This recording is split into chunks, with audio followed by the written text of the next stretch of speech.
L-L-O. The Jello program starring Jack Benny with Mary Livingston, Phil Harris, Kenny Baker, and yours truly, Don Wilson. The orchestra opens the program with Go South, Young Man.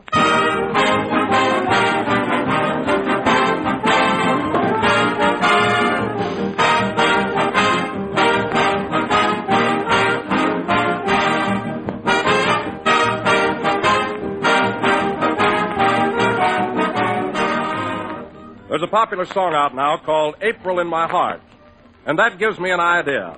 April with its fresh springtime colors is a long way off, but you can get a touch of spring into your menu tomorrow.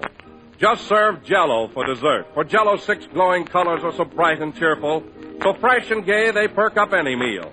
And those 6 delicious flavors bring you extra rich fruit goodness.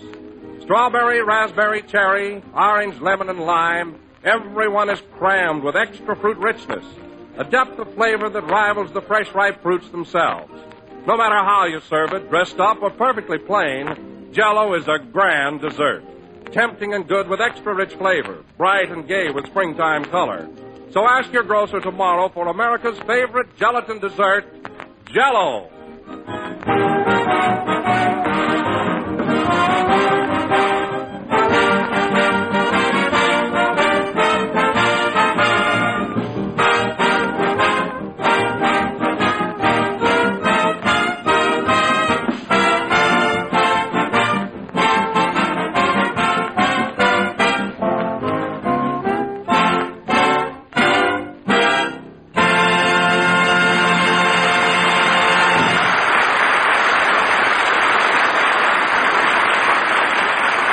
Go South, Young Man, played by the orchestra. And now, ladies and gentlemen, we turn back the clock and take you to the drugstore across the street from the NBC building here in Hollywood.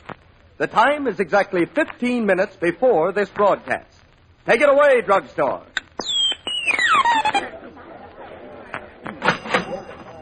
You'll have to hurry, Mary. We haven't got much time. Well, I'm hungry. Look, if you'll wait till after the broadcast, I'll take you out and buy you a full-course dinner. I'm no gambler. I'll take a sandwich now. All right, it's up to you. Say, here's a couple of seats here. Whoops! Madam, would you mind taking your Pekingese off this seat? These stools are for customers. Well, Cuddles is having a hot fudge sundae. Oh, he is. That's all his face needs, some hot fudge on it. Stop arguing, Jack. Here's a couple of seats over here. Okay. Cuddles, yes. Oh, hello there. Hello, Mary. What'll it be today? Oh, just a sandwich. I'll have a peanut butter, jelly, olive, nut, bacon, cheese, roast beef, and turkey on whole wheat. Wow. Oh, Gilroy. Yes, Radcliffe. Hit the jackpot on whole wheat. You want something else, Mary? No, that'll be all. Okay. What do your father have? I'm not her father. I'm Jack Benny. Now, let's see. I think I'll take the businessman's lunch. Are you a businessman? No. Then you can't have it. Now, wait a minute, young man. I ordered the businessman's lunch, and I'm going to get it... Ouch! Oh, Cuddles, did you bite that man's ankle? Ankle nothing, and take him off that stool.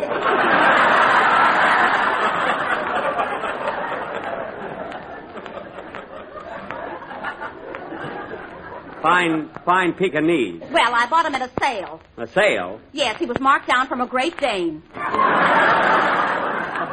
Well, that's very interesting. All right, mister. What do you have? Oh, I'm not in the mood to eat now. Just bring me a cup of coffee. Oh, here's something good, Jack. A Dunker Special. A Dunker Special? What's that? Coffee, donuts, and rubber gloves, 15 cents.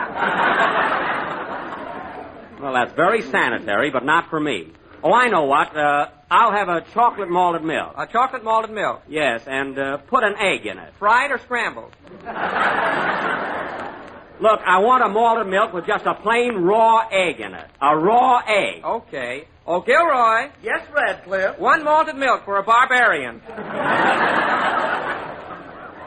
What a smart aleck. Pardon me. I'd like 2 aspirin tablets and a glass of water. Yes, sir. Here you are. This face is familiar. Here's your sandwich, Mary. A 5-decker. Oh, boy, isn't that something? Yeah, it looks like Grauman's Chinese with potato chips. That's right. It's even got footprints in the mayonnaise. Oh, you're just making that up. Here's your malted milk, Groucho. Hey, wait a minute, you. I ordered a malted milk, and this is an ice cream soda. That's not ice cream, that's an egg. Well, the least you could do is take it out of the shell. You clumsy dope, can't you break an egg? If I could break an egg, I'd punch you right in the nose. Oh, you would? Say, Radcliffe, is that man annoying you? No, Gilroy, put down that cupcake.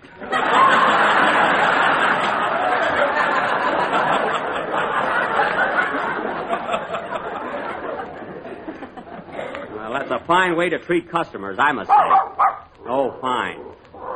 Jack, look. Cuddles, I'll give you just 10. Cuddles, I'll give you just 10 to let go of my garter.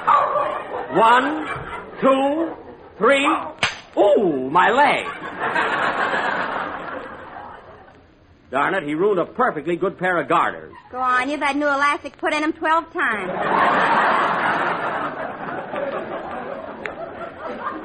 Well, the metal isn't the least bit rusty. Gee, I don't want this malted milk now. Well, why don't you order something else, Jack? Yeah. Say, buddy, what's that lady having over there with the ice cream, pineapple, whipped cream, and marshmallow, and the cherry on top? Where? Right over there. That's her husband. Oh. Odd looking, isn't he? I'll tell you what, just bring me a cup of coffee. Coffee? Yes. Sanka-panka or schmanka? Look, just bring me a cup of coffee with no ad-lib. Pardon me. I'd like 2 more aspirin tablets and a glass of water. Yes, sir. Here you are. You know, Mary, I've seen that guy someplace. Oh, hello, Kenny. Hiya, Jack. I gotta grab something to eat quick. My girl's waiting outside. Your girl's waiting outside. Why don't you bring her in? She's watching my bicycle. Oh. Gee whiz, can't you put a lock on the bicycle? No, I trust her. Well, that's mighty sweet of you. Hiya, Kenny. What'll it be? Oh, let's see. Give me a tuna fish sandwich on rye bread. Okay. No butter, no lettuce, and no mayonnaise. Oh, Gilroy. Yes, Radcliffe. 1 tuna on rye. No brush, no lather, no rub in.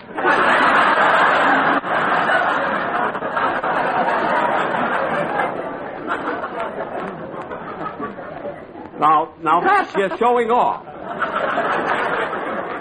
Oh, say, Radcliffe, I want a side order of coleslaw with that. Just a minute. Hey, Gil. Yes, Rad. Have we got any coleslaw? Oh, just scabs of it.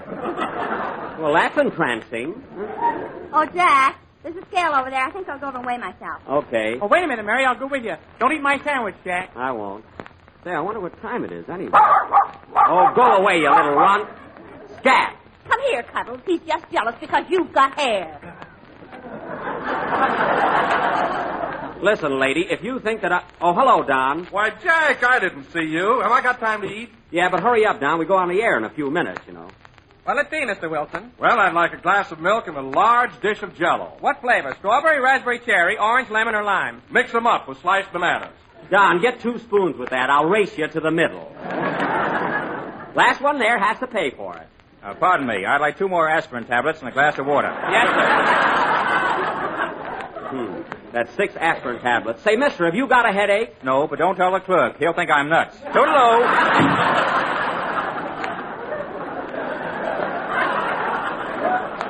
Oh, now I know who he is. That guy's crazier than my Aunt Minnie's quilt. Say, Jack, if we don't want to be late, we better be getting over to the studio. Yeah, we're on in a few minutes there. Oh, Jack, I just got on the scales, and how much do you think I weigh? How much? 103 pounds. Boy, have I been put on weight. You been what? I said I've been putting on weight. Boy, have I been put on in weight. 100. Listen. 103 pounds and you put on weight? Yeah, I only weighed 7 when I was born. Well, you better watch yourself. And you know what else, Jack? Kenny got one of those little cards with his fortune on it. Oh, he did? What does it say? Here it is. It says that you are shrewd, clever, and intelligent until you open your mouth. That's me. You said it. Say, Don. Hey, Don, what's your weight anyway? Oh, I really don't know, Jack. Well, come on. Here's a good chance to find out. Oh, no, nothing doing. Oh, come on, Don. Here. Come here. I've got a penny. You better put in a nickel. Here we are. Now get on the scales. Oh, they're silly. Silly nothing. Now stand still. Well, all right. Here, Kenny, hold my hat. A lot of difference that'll make. Now hold still, Don. Wow, look at that. 100, 150, 175. 200, 250, God! 300, Oh, my goodness, he broke the scale. Oh, my... Penny, help me pick up Don. Okay. Oh, Jack, John's force just came out of the scale. What does it say? Says you better run. Here comes the manager. That's a good idea. Let's get out of here. Oh, Gilroy. Yes, Radcliffe. Turn on the radio. It's time for the Jello program. Come along, Cuddles.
Played by the orchestra. Now, ladies and gentlemen, if you listened in to Fred Allen's program last Wednesday night, I bring you a man who needs no further introduction, Jack Benny.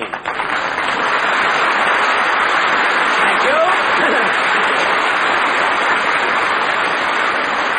Hello again. This is Jack Benny talking. And, Don, I gather from that little announcement of yours that Allen was throwing verbal darts at my bullseye again. Is that it? Yes, Jack. Didn't you hear him? No, my radio was on, but unfortunately I was eating celery at the time. The loud kind from Utah. Tell me, was Allen as witty as ever, or was he better? Well, Jack, I have to admit he did get a lot of laughs at your expense. Oh, he did? Well, I won't have to worry about him long. Television will soon be here, and he'll either have to have his face lifted or get in a barrel and broadcast through a bunghole. Now, wait a minute, Jack. Allen may not be handsome, but when you come right down to it, he isn't so bad looking. He isn't. Don, he's the only Irishman I ever saw that could eat in a Chinese restaurant and be mistaken for a waiter.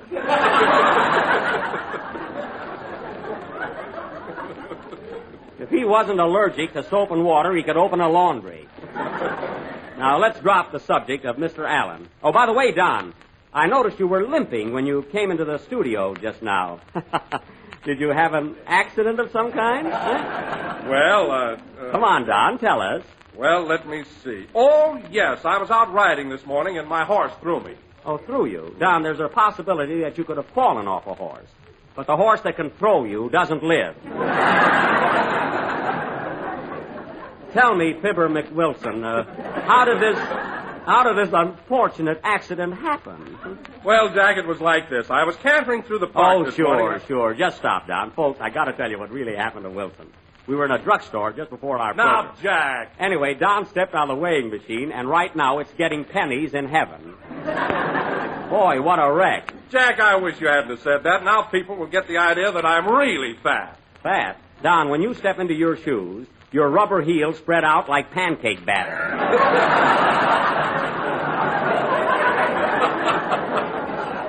I can't understand how a guy can gain so much weight on the salaries I pay.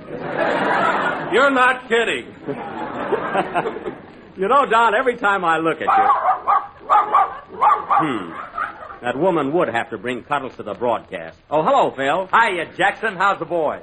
Jackson? Phil, every time I meet you lately, you call me Jackson. What's the big idea? Well, that's as close as I can get to jackass and still be polite.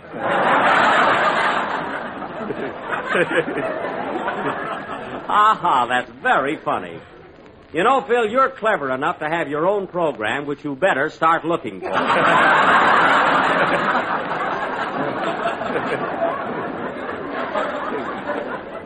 Oh, no, Jack, I couldn't let you down. You need a guy like me around here. Oh, I do? Sure, after all, I'm the only sex appeal on the show. Is that so? Phil, did you by any chance hear me on the Screen Actors Guild program last week in that romantic bit with Joan Crawford? Oh, was that you? I thought it was Guy Kibbe. You knew darn well it was me. I got that smart wire you sent me. I didn't send you any wire. Not much.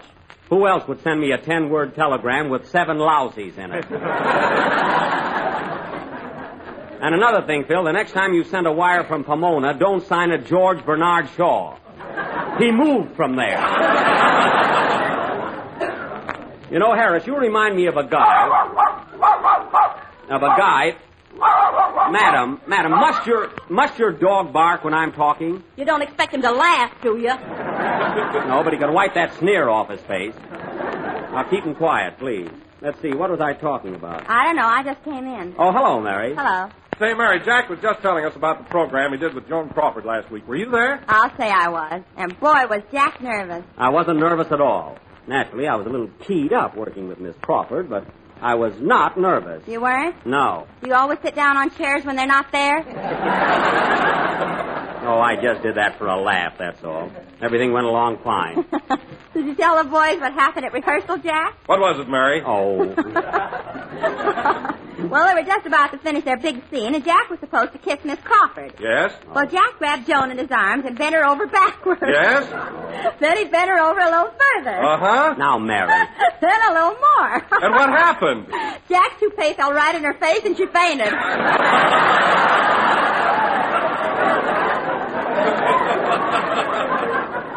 Now, Mary, that wasn't my toupee at all. That was my beanie. Well, it had a part in it. Mary, that only happened at rehearsal, but the routine sounded all right over the air, believe me. Not according to Fred Allen Wednesday night. Say, what is Allen anyway, a barometer or something? If he doesn't learn to keep his mouth shut, I'm going to do something about it. I wouldn't get tough with him, Jack. You know, Allen's a pretty athletic guy. Athletic? Sure, I saw a picture of him in a fan magazine the other day, and he was posing in tights and boxing gloves. Yeah, but the hair on his chest said welcome on it.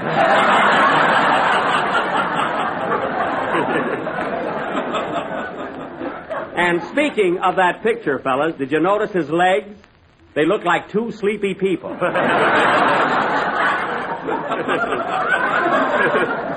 Imagine Alan posing as a fighter. One of these days I'm going to have my picture taken being shot out of a cannon. And in a leopard skin. I'll show him. All right, champ, relax. Take it easy. Lead me to him. I'll get in the ring with Alan any day. What are you laughing at? You wouldn't get in the ring with Ferdinand the Bull. That was very cute, Mary. When Phil has his own program, you're going to be a big help to him. We've got the first show all written. Oh, I see. And what are you going to call your little comedy act? Mary and Phil, corn as you like it. You certainly got the right title. Say, where's Kenny? It's time for him to do a song. Here I am, Jack. Oh, where were you, Kenny? I was over in the corner counting my toes. Counting your toes? Yeah, I count and I still get 22. Kenny, either your arithmetic is bad or Ripley is waiting for you. And next time, don't come in here with such a silly routine of talk. Well, I was just trying it out for Phil's new show. Listen, Kenny, I just said that a while ago when I was mad. Phil isn't going to have his own show. He is, too. He offered me $8,000 in car fare. Oh. He's very generous, isn't he? $8,000 a week, huh? Not only that, I get extra money for writing the program. Oh, you're going to write the show, too. Well, that ought to be worth listening to you. Yeah, not only that... Oh, quiet. Now, go ahead with your song. Wait a minute. Say, Phil, is it all right if I sing on this program? Sure, kid, but hold back a little. Now cut out this fooling! Now you get up that microphone, young man, and sing. All right. Oh, shut up! Sing, Cuddles. I mean, Kenny.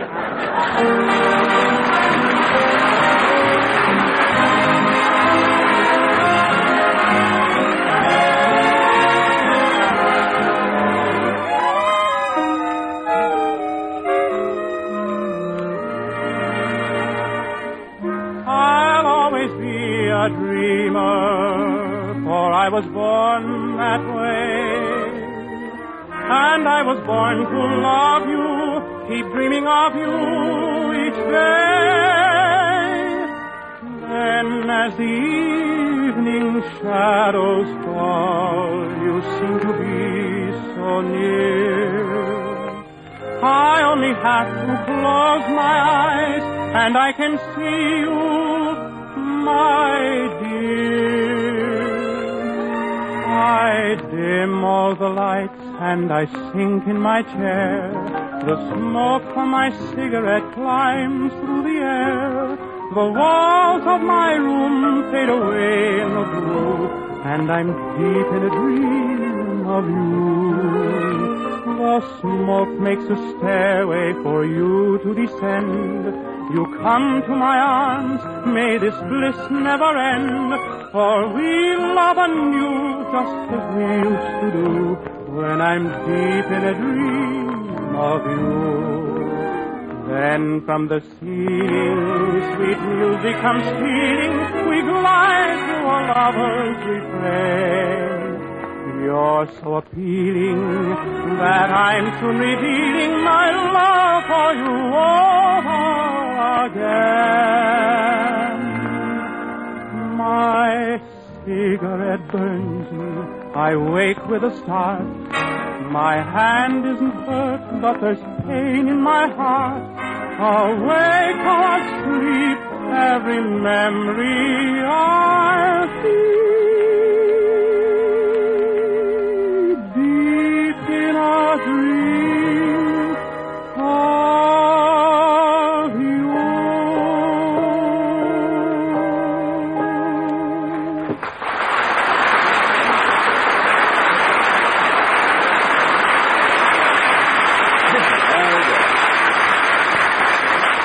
That was Deep in a Dream, sung by Kenny Baker. And, Kenny, that's one of the best songs you've sung this year.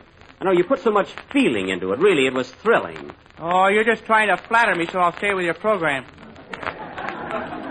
Flatter you? I can see through that, brother. Kenny, for 3 years now I've been raving about your voice, and all of a sudden it's flattery. You ungrateful little brat. Now, wait a minute, Jew. Don't aggravate my tenor.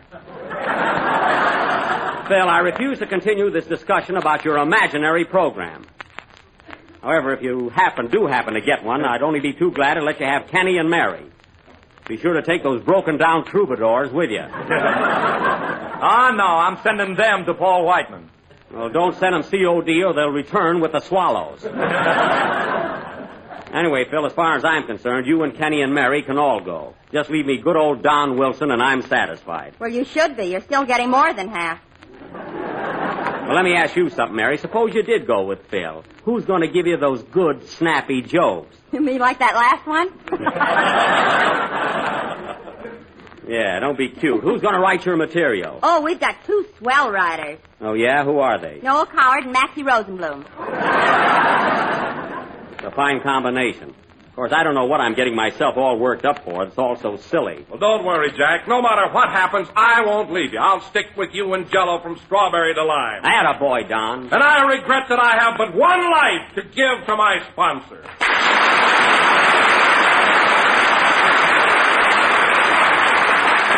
Thanks, John. You're a real pill. Pal.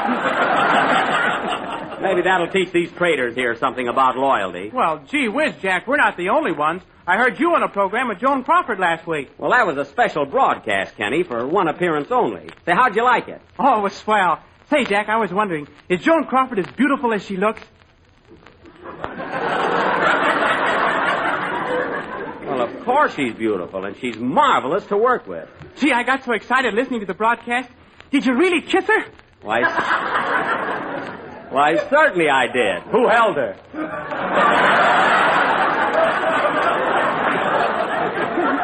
Phil, don't be so flippant.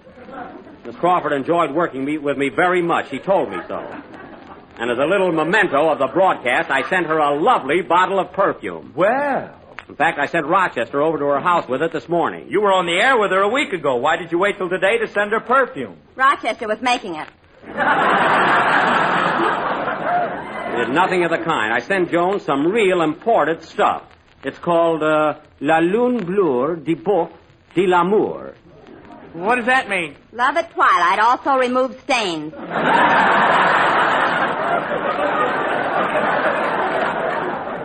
How do you know, Mary? Do you speak French? Woo-woo, monsieur. Well, you're all wrong. It's exquisite perfume, and I'm sure Miss Crawford will like it. And now, ladies and gentlemen, if I may interrupt my cast, I would like to announce our play for next week. As a special treat, we are going to offer our version of the Encyclopedia Britannica.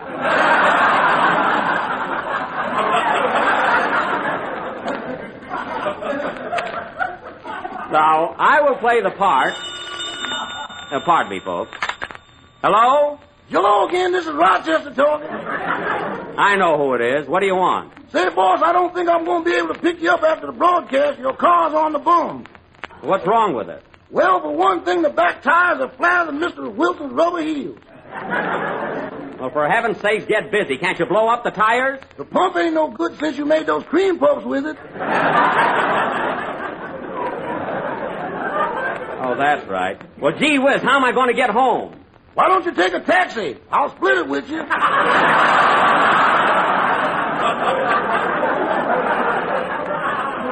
Well, that's very kind of you, but I'll manage somehow. See you later. So long, boy. So long. Oh, Rochester, did you take that perfume over to Miss Crawford? Yes, sir, in person. That's good. Did she open it? No, she just took a slow look at the price tag and then a quick one. Why, darn you, Rochester, I told you to take the price tag off the bottle. Well, don't worry, boss, I raised it. Raised it? I put a 1 in front. It's $12.50 now.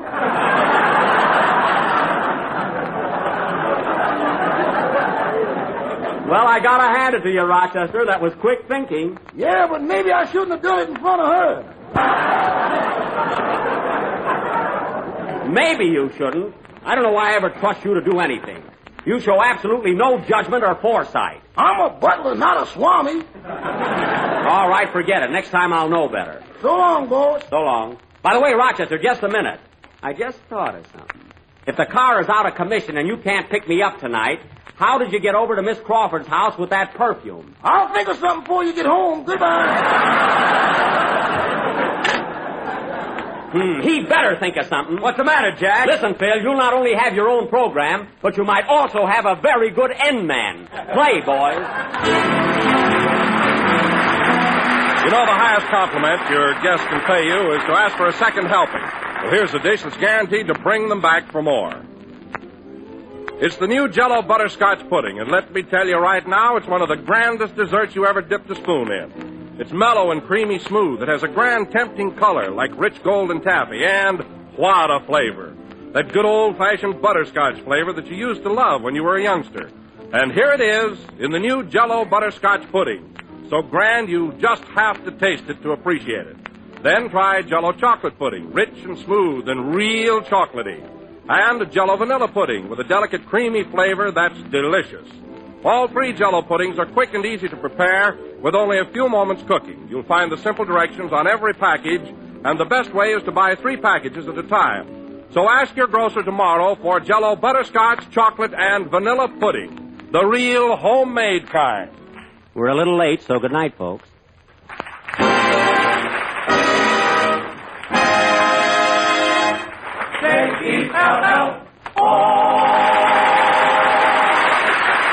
This is the National Broadcast.